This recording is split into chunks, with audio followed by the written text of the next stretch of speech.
All right, Mike, we're starting this video with a banger of a title, Why I Don't Like Trust. And so you've already come to me this morning. You already started the day, Mike, and I'm throwing you right into the fire, and I appreciate you being a willing participant. You said, well, I don't know anything about trust, which You're is not you're perfect. not the first Ross to throw me under the bus. It's perfect. It's I love exactly you, why I Mike. wanted this topic, and it's why I begged for you to still be on as a panelist, because this is the perspective that I think matters. Is, Dad, you and I, we have to deal with trust. We went to school to try and understand some of it and how it works. Sure. Really, but the practice, just doing this every day, has led us to know what we know about trust.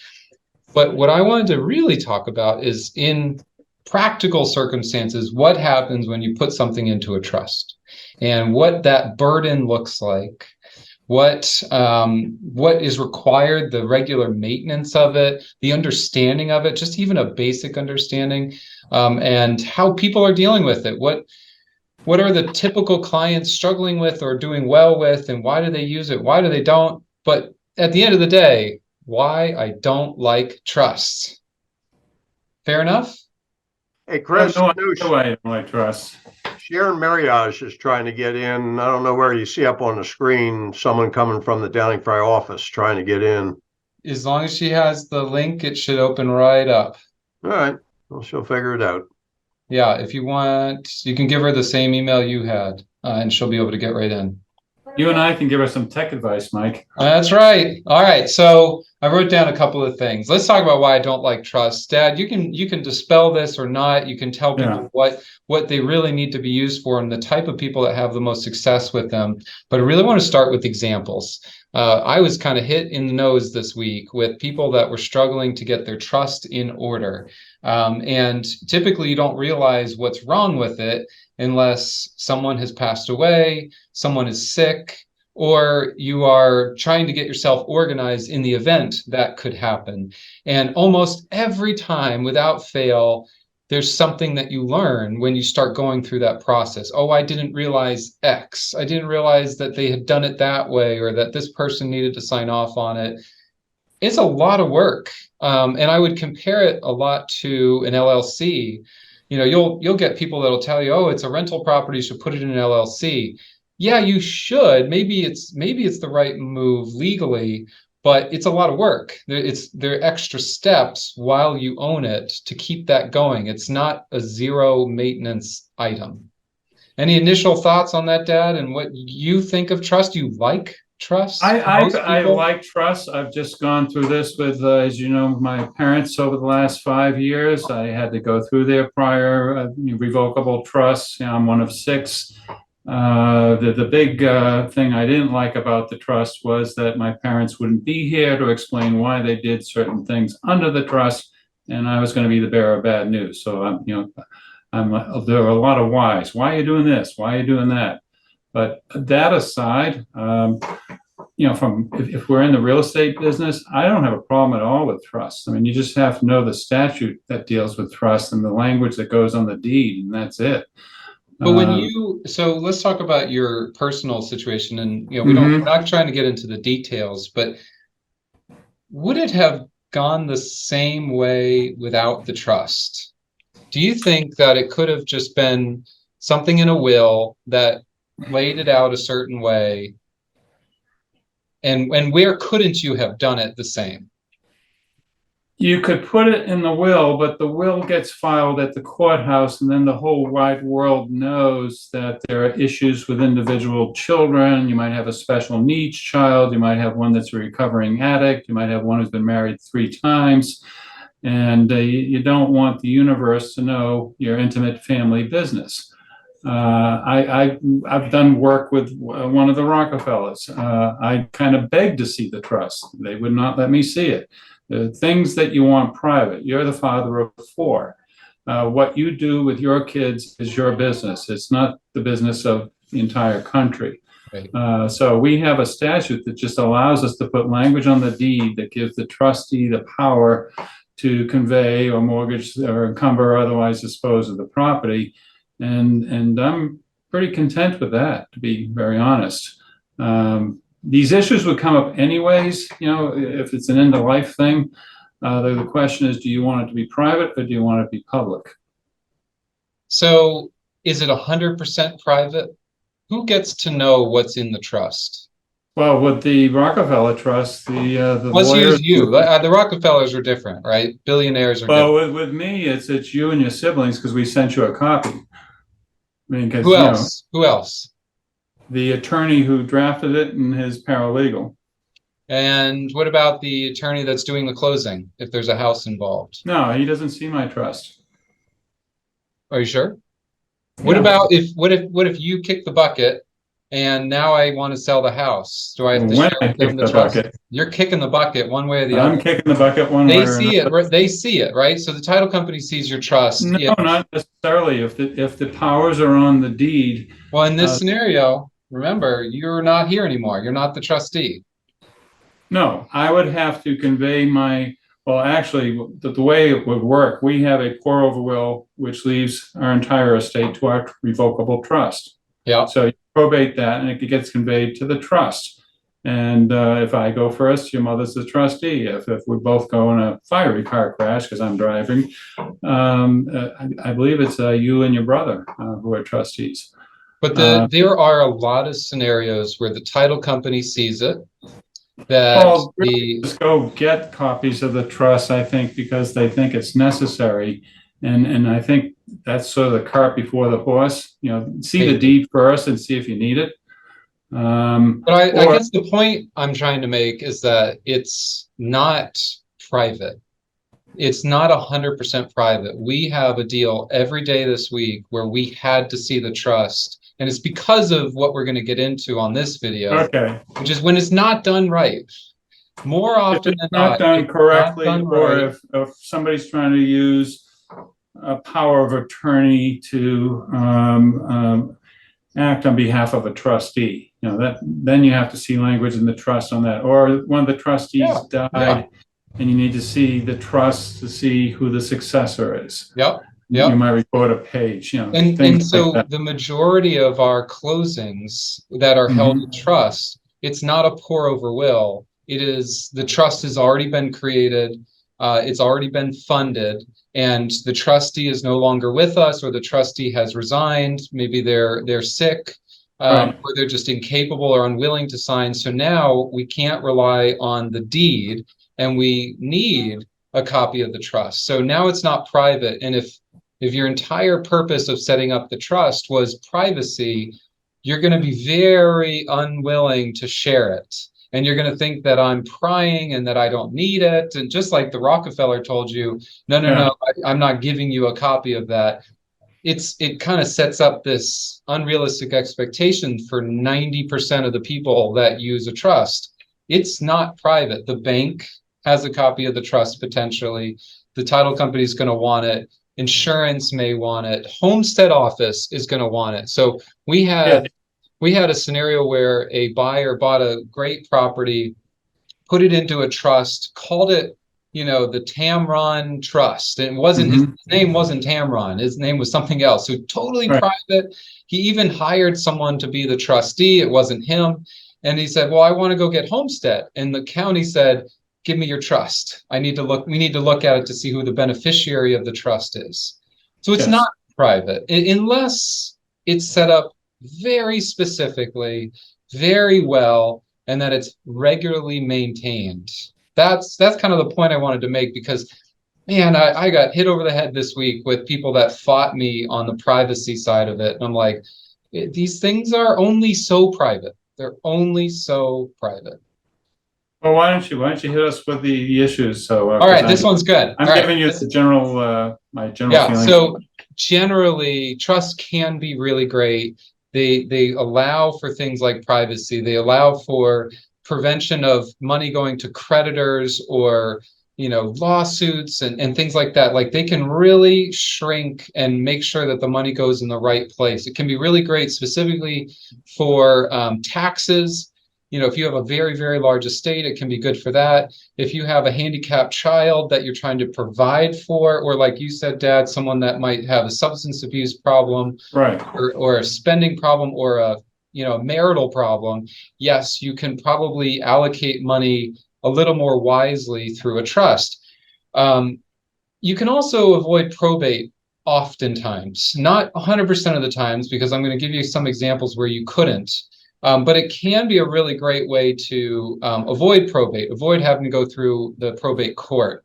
So let's get into some of the examples, and I'll explain to you why Dad, you and I are kind of on different pages so far. So example number one, on Monday, I had a family member come to the office and said the very innocent question, can I sell my mom's house? Mom has passed away, and I need to sell it. My sister and I are trustees. Is this okay? The real estate agent asked me to have you look at this. And I opened it up innocently enough. I'm like, oh, great. So she sends me the copy of the deed. She sends me a copy of the trust, and she sends me a copy of the acceptance of successor trustees. So mom was trustee. Now the daughters are trustees. Well, the deed is named the Jane Smith Revocable Trust, and the trust is called the JS Revocable Trust. They're different names. They're different dates. They're wrong. They're just wrong.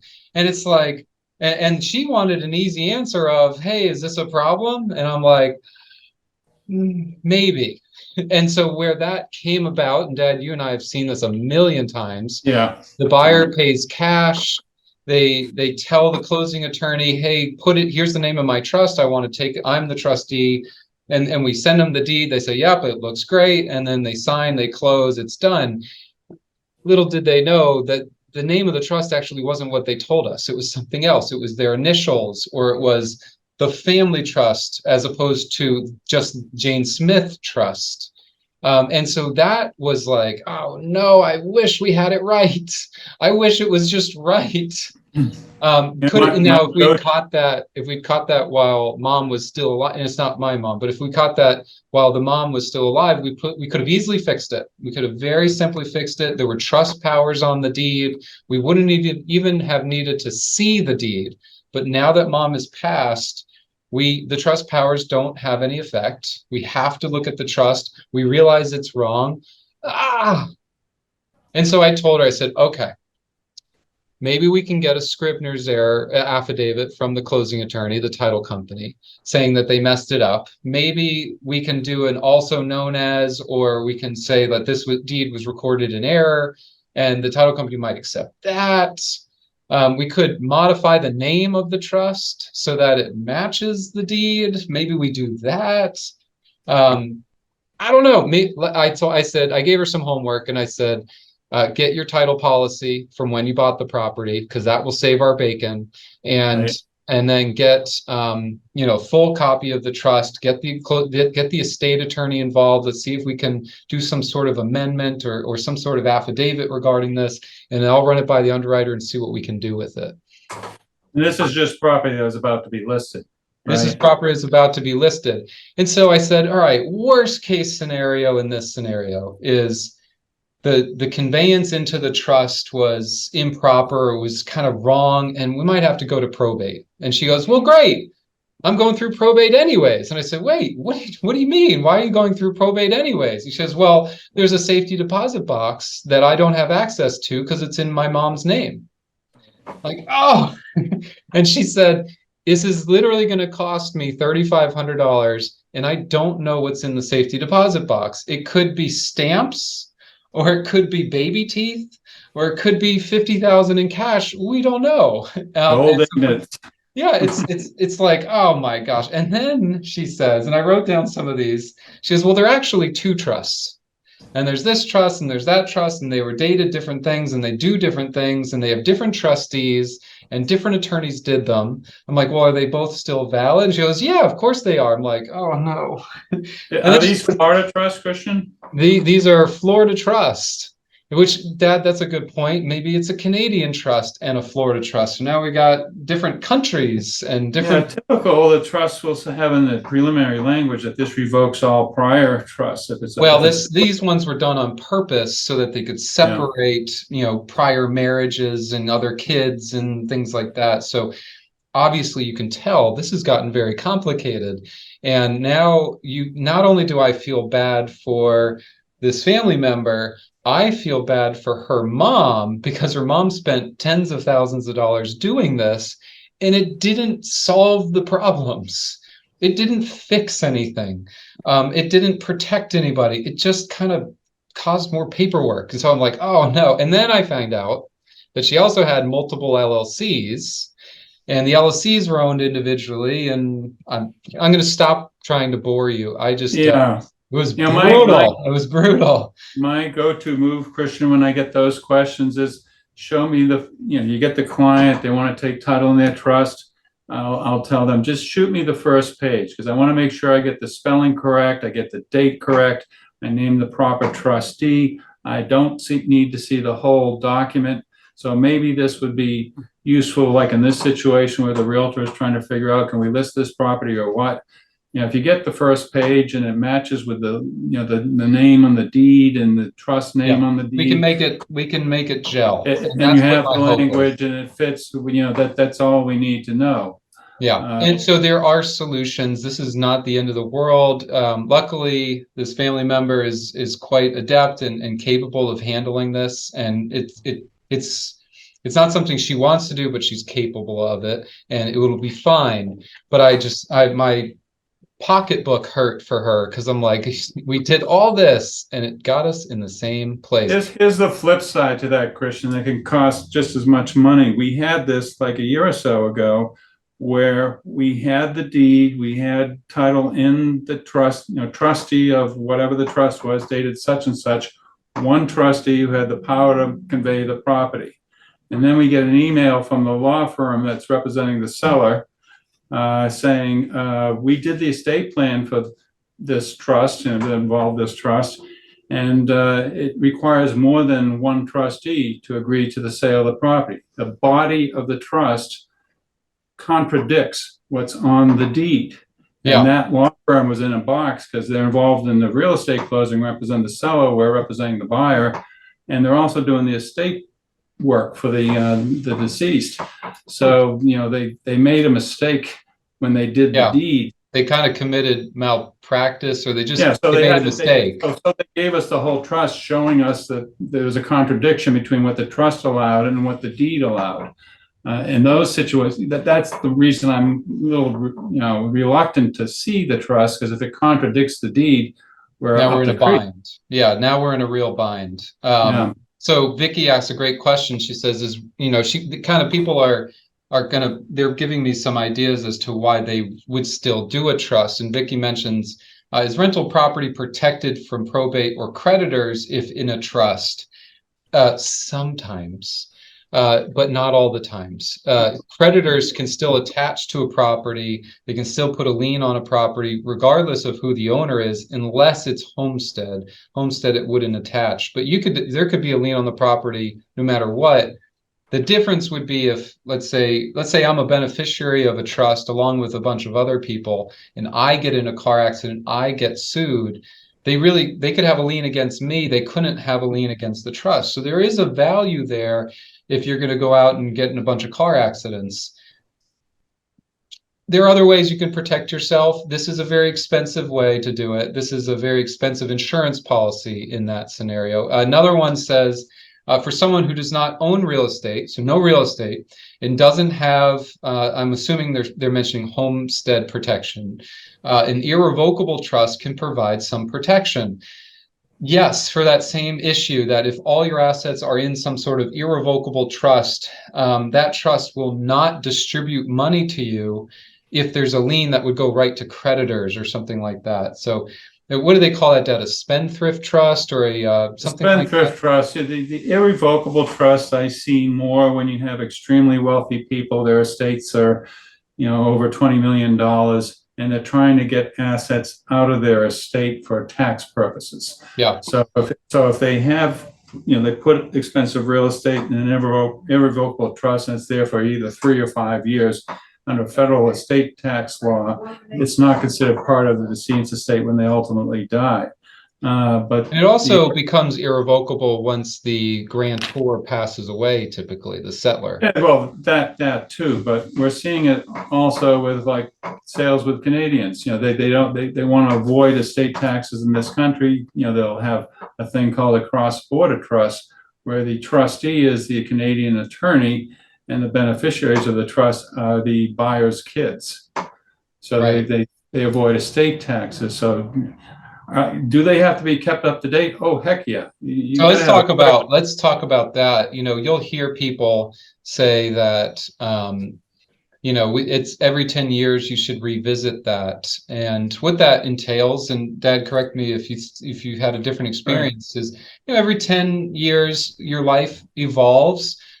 Kids become adults, adults become married, married become, parents and grandparents. And so the Right. purpose of your trust and who you're trying to provide for might adjust. And so you spend all this time and effort going to the trust attorney initially, and then 10 years later, you do the same thing again. And you might just be amending your trust, or you might not touch it at all. It's really just a review. Still a couple hours of attorney fees on that one, I would assume. It is. I mean, again, when we just did it in the last few months. It had been 9 years, and of course, you're 9 years older. Your siblings are 9 years older. How you handle money. You're different now than you were then. All your siblings are, and the trustees we chose 9 years ago. One of them is not competent at this point. So there are reasons that we wanted to update it, and we also wanted to make sure that we were up to date with the current laws, because Yeah, yeah. the healthcare powers and all that stuff changes quite frequently from state to state. Let me give another great example. This is something that I worked with recently. So I had a guy reach out to us a couple of months ago now, and he said, "Hey, I got this property. It's a quick claim to me. I inherited it after my mom passed away. And I just want to make sure I have clear title." And I said, "Okay, that makes sense. Let's look at it." So we do a full title search. We determined that what happened was it went from mom and during her life into her trust, and then her trust to her son, and then that son to this final person who was also her son. For various reasons, that's the way they chose to do it. Well, what we realized is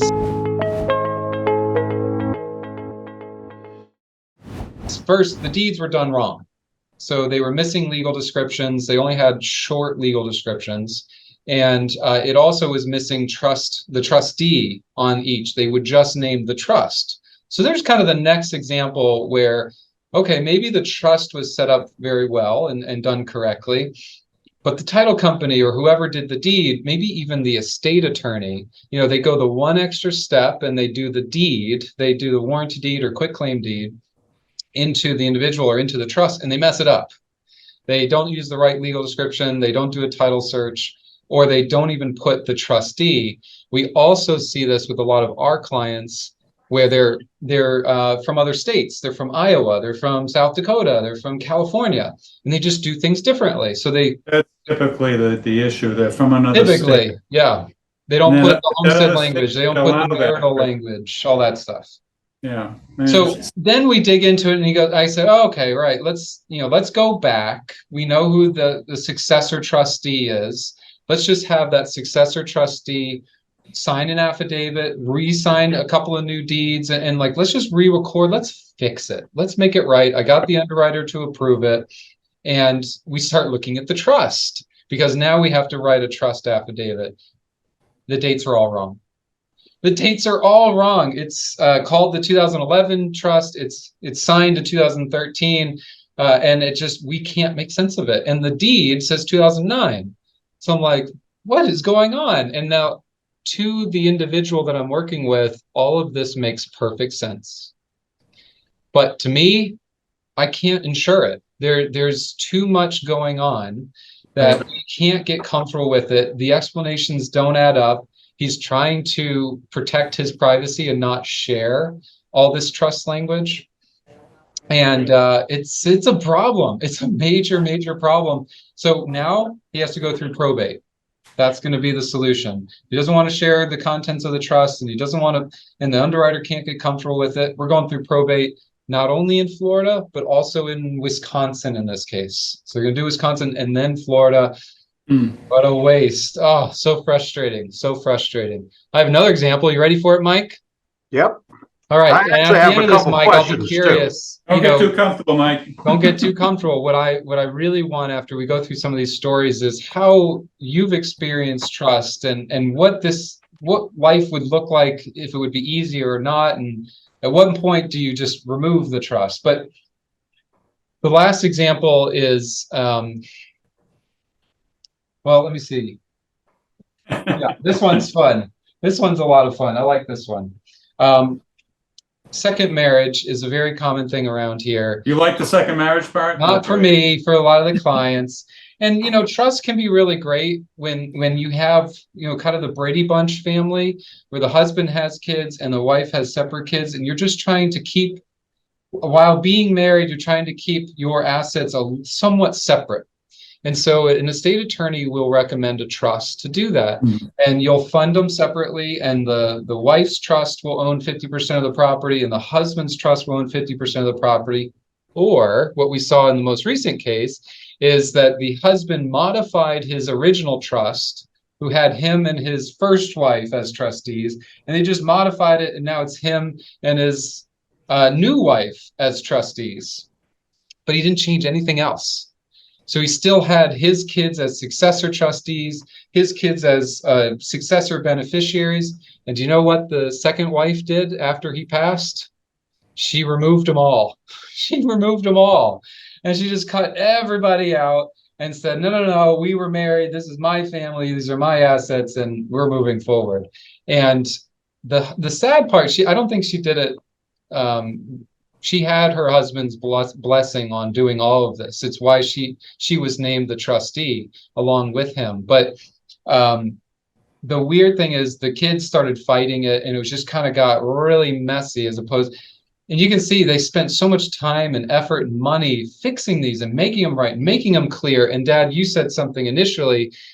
My dad wasn't there to explain why. And that caused a lot of problems with this client as well.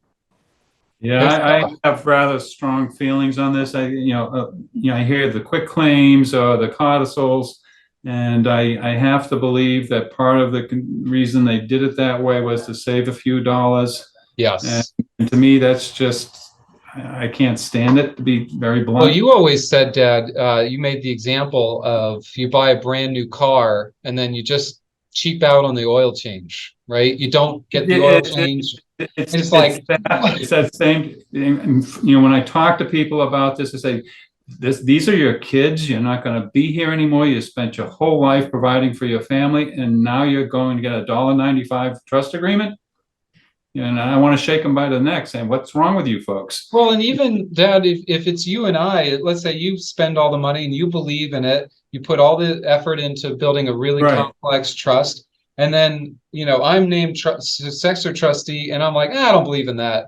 I'll just do it myself. It'd be fine. And it's like, wait a second. If these trusts are meant to kind of continue, there's going to be continued cost, continued maintenance, and it can go very sideways quickly. It's like a house. You buy someone a very expensive house, but if they can't pay the insurance bill or the tax bill, we're going to have some problems. Yeah, don't do it if you can't do it right. That's my feeling. Mike, do you have any perspective? Obviously the broker of Downing Fry, you see people put things into trust, but you're also a person. You're a son and a husband and a father. What is your take before all of this? Obviously, my dad and I are on a little bit different sides of the fence on this, but do you have a perspective? Let's look at it from a broker standpoint. And this is a very common problem. Someone comes in with a new listing. How do we know that the trust name owner of the property is accurate? And how do we know who signs that listing agreement? I can answer that. You have a copy of the deed and you have a copy of the first page of the trust. Now, what if there's more than one trustee? Do they all have to sign or just one of them? It'd be Depends. Right, Dad? So What you kind of could. answer is that? No, Well, that's the fun part. it does depend, but I start out with, hey, look, I want to see the deed, and I just want to see the first page. If somebody asks the question that you just asked, then I say, well, now I got to see the trust. So let's give everybody a little bit of an education. On a warranty deed, there is a Florida statute that you can reference saying that anyone can rely on who is named as trustee on the deed. So let's say, Dad, you and I are named on the deed as co-trustees, and we reference this statute on that deed. Right. Well, then any realtor, any title company, any lawyer can Any rely bank. on that. Anybody, The anybody can statute rely on that. even And so says bank can rely on it, everybody can rely on it. it's the cheat code for closings. It is the Well, and the greatest thing. We statute love it. goes as far as to say, and you don't have to see a copy of the trust if you look at the Don't have, statute. it's the best thing ever. So if we have a husband and wife that put it into a trust 20 years ago and now they're downsizing or moving out of the state, we just look at the deed and I say, I don't need anything else. Unless right before closing, one of them were to pass away. So the husband passes away. I'm always killing the wife. So let's kill the husband in this scenario. The husband passes away and the wife is named as the trustee on the deed. She's named as the trustee on the trust, but so was the husband. Dad, do we need to go into the trust at that point to verify if there's anyone else? Yes, you need the trust to see if you need to have a successor, or can the wife or husband sign by By themselves? themselves. And it can go either way. And Mike, that's why I would say it depends. It's kind of like, those game shows, go to the board, let's see what they say. Because unless we read it, we don't know. In fact, that's something that I struggle with. People will text me and email me all the time, and I'm on my phone all day long, but sometimes I don't respond right away, and it's because it's not that simple. Let me read the trust. It could be a 100-page trust. It could be a 10-page trust. The Rockefeller Trust is probably thousands of pages. Things like that. It's very complex, but we're always looking for that cheat code. We love the cheat code. That's a beautiful thing. Now, there's a caveat to that, Mike. We had a deal recently. Trust powers, husband and wife are on the deed. It's their homestead, however. So husband and wife are on the deed. The husband's not well. He really can't sign for himself. So the wife said, well, I have his power of attorney. The trust attorney drafted it for us. It's durable, meaning I can use it. So that's fine, but I can no longer rely on the power of attorney and the trust powers on the deed. I actually need to look at the trust and see if we can accept a power of attorney for that successor trust or that co-trustee, or if there's some other way of doing it. We had a trust once that said if someone is named incapable, it needs 2 doctor's letters. Now that's a little more than normal. Normally we would want 1 doctor's letter saying that they're not capable of signing or being a trustee, and so they can be removed in that case. But in this case, we needed 2 doctor's letters, and the sellers got really upset because they're like, "Oh, I can't get 2. This is ridiculous." I'm like, "You drafted the trust. I don't know what to tell you." We couldn't rely on the trust powers because he wasn't signing. The power of attorney wasn't good enough to overcome that. I think my point on this is, for some people, the trust is a great way to do all of this. For other people, it's more trouble than it's worth. And you don't know. Everyone's so different. You don't know if they're going to be capable of it or not. I agree with that, Christian. To go back to what Mike asked, when somebody tells me that, hey, you can just one of the trustees sign, my immediate response is, why? Is there a problem? Is there a family feud going on? Is there going to be a will contest? What are they, what's the problem? Is one of them not available? Because if you find out there's a family feud, in spite of what the statutes say, the underwriter might not want to be involved with it. They might not want to be involved with litigation. And I've seen that with trust. I've seen it with LLCs. What a perfect transition. Another example that we're dealing with this week, they did probate the will, and it left everything to the wife. Well, a son from the prior marriage has been appealing it for 2 years. Right. 2 years he's been appealing it, and he appealed one more time, and the underwriter of the title company said, I don't like this. I'm not voluntarily walking into a lawsuit that we'll have to defend. They don't want to pay for lawyer fees. So if Yeah, there's a not friendly fight, voluntarily. they don't want to be writing checks to lawyers. So what, any other thoughts as a broker perspective, or is just a layman, Mike, on trust?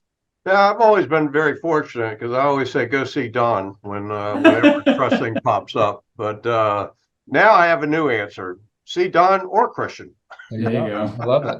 So So honestly, yeah. we're not experts at trusts, and I think I represent a lot of realtors that yeah, we're familiar with some of the terminology and all that, but we do not know the ins and outs, and that's why I rely pretty heavily on I have on Don through the years with respect to trust. Let me show everybody. Mike, can you see my screen? Yep, yep. Okay, so this is the Collier County Appraiser website.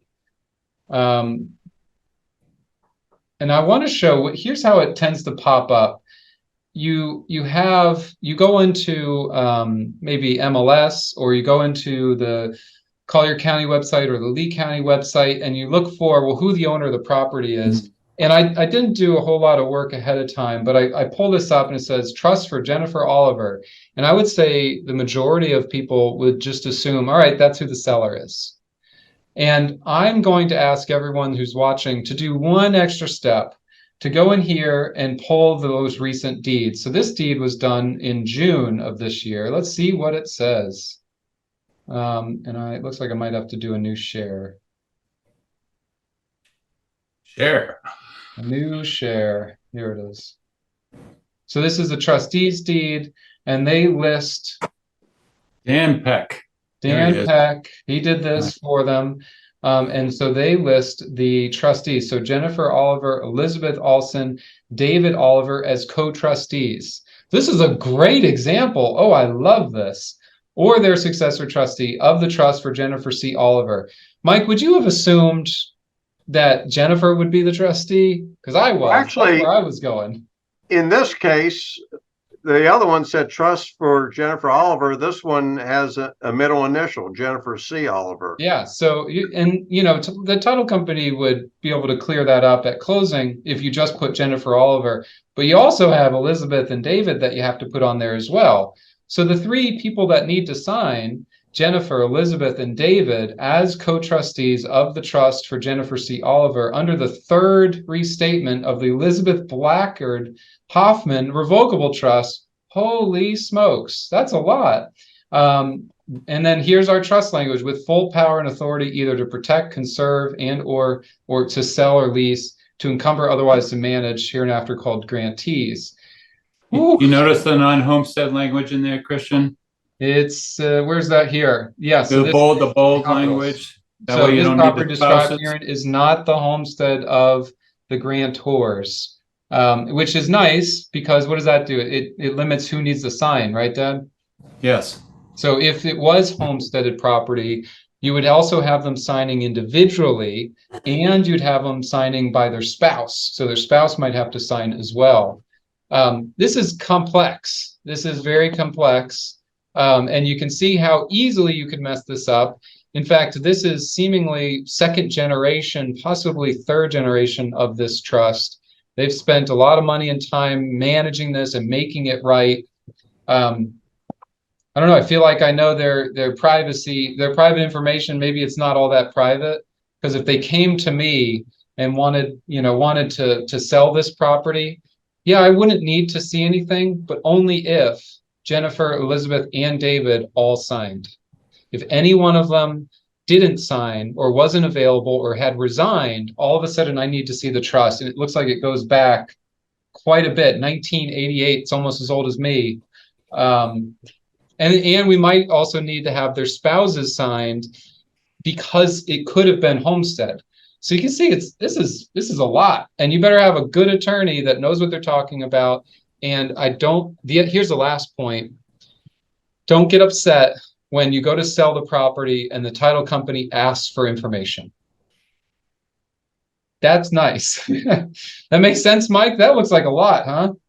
That's a mouthful. That's a mouthful. And so you can see maybe Jennifer inherited something or was part of a family that wanted to keep some sort of legacy going. It's a lot of work to do that. There's a lot of work to stay out of probate court. And as realtors, as attorneys, we have to realize we got to do the work.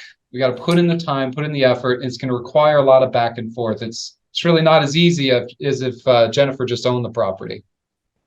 Can I raise one other issue? Oh yeah, there's at least one other issue. That's for sure. There's many, and we see this fairly often where they try to use a power of attorney to act on behalf of a trustee. Yeah, that which might be okay, but we don't know. We have to read the trust now. You would have to see if the trust allows the trustee to delegate his or her powers to, somebody else. Yeah. Hey, Alex, you had a question? Yeah, thank you for letting me speak. Hello, everybody. I don't know if you can hear me. Yeah, we can hear you great. Go ahead. My laptop is broken, that's why. Anyway, I recommend to my investor clients that are not taking a property here as possession in their own name to do a homestead to put a investment property or multiple in the same trust. Now, some people will choose to do LLCs. So the first question I have is, which one is better? Do an LLC for each investment property or have a trust and encumber, all the properties into one umbrella? Yeah, so it's a great question, Alex. Thanks for bringing that up. So just to recap, he's got investors and he's either recommending that they hold property as in a trust or maybe in an LLC. Another option is you do it with both. So in a perfect world, if you're incredibly sophisticated, you have an LLC that protects them against a certain amount of liability regarding that property. So if something happens on site, if there's some sort of oil spill or a lawsuit revolving that property, you can probably limit your liability. So LLCs are good for that purpose. They also can be pretty tax savvy and efficient. We like it for that.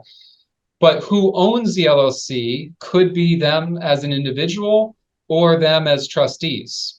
And so if you're very sophisticated, if you have a lot of money, if you are international, you might own your LLC by the trust so that you, again, stay out of probate. So they're different, right? And it depends on your primary. If I could, it depends on your goal. I mean, I had a client who's worried about risk. He had, 7 restaurants. So he put each restaurant in a separate LLC to insulate the other 6 restaurants if somebody slipped and fell at one of the restaurants. Right. So if you're focusing on risk, you'll do it one way. If you're focusing on tax savings and efficiency, you might focus on putting it all in one entity. And if you're focused on both, you might do both. If you're worried about estate taxes, then you may be going irrevocable trust. It just depends on what you're doing and what your ultimate goal is. Risk, taxes, estate planning, things like that. So I want to leave everyone with a quick tutorial on what I would like everybody to do before going the route of a trust or any of these other things. And we're going to do it specifically about probate. So if you want to avoid probate, you want to be as efficient as possible. Here's what I would like all of you to do. First, start with your bank accounts and nominate beneficiaries or set up beneficiaries on every bank account, every brokerage account, savings account, insurance, anything that allows you to set up a beneficiary, you should. Now that's different than a joint owner. So a lot of my clients, before they talk to me, they'll add a child as a joint owner on a bank account. And that could be seen as a gift. It could have some liability attached to it. We don't really want that. But if you set up a primary or secondary beneficiary, if something happens to you, then they have access. Now they've inherited it and they've gone around probate. They've kind of passed it by. Same thing with insurance, called payable on death or transfer on death. You can do that with all of your bank accounts, brokerage accounts, insurance accounts. And then with real estate, the closest thing we have to that would be some sort of life estate or ladybird deed, where you set up or you designate a beneficiary right on the deed. And it works similar to a trust. It doesn't allow you to kind of do a drip campaign of money, but it does allow you to avoid probate and makes it automatic, and it's pretty savvy. It's pretty cost effective. And it protects against creditor claims. So those things come in when somebody because it avoids the estate. It goes right from the prior owner to the person who's inheriting it. It's called a ladybird deed. We've talked about that before. So I think if you did those things, you'd be in really good shape. You know, cars are personal property. The DMV typically will transfer it to beneficiaries fairly easily. They don't give people a hard time about that. And then you could have a list of things for any other personal property like jewelry and all that. So I'd say for majority of Americans, you know, if you spent time on bank accounts, insurance, and that real estate aspect and who gets what, especially if you don't have, in the very least, your spouse set up as a beneficiary or as a joint owner, do that. In the very least, set up a spouse so that if you have, I talked with someone today who might have $1,000 in a checking account in her personal name. And if you don't put that beneficiary on, it's going to be too expensive to probate. That $1,000 will just go to someone else. It'll go to the state or go to the bank. It'll sit there forever and you'll never have access to it. So cool. Thank you for being willing participants in my examples as to why I don't like trust unless I still I'm like the beneficiary. Mike, if you want to set me up as a beneficiary, feel free. I'll take it. But now you know. Thanks, guys. No comment.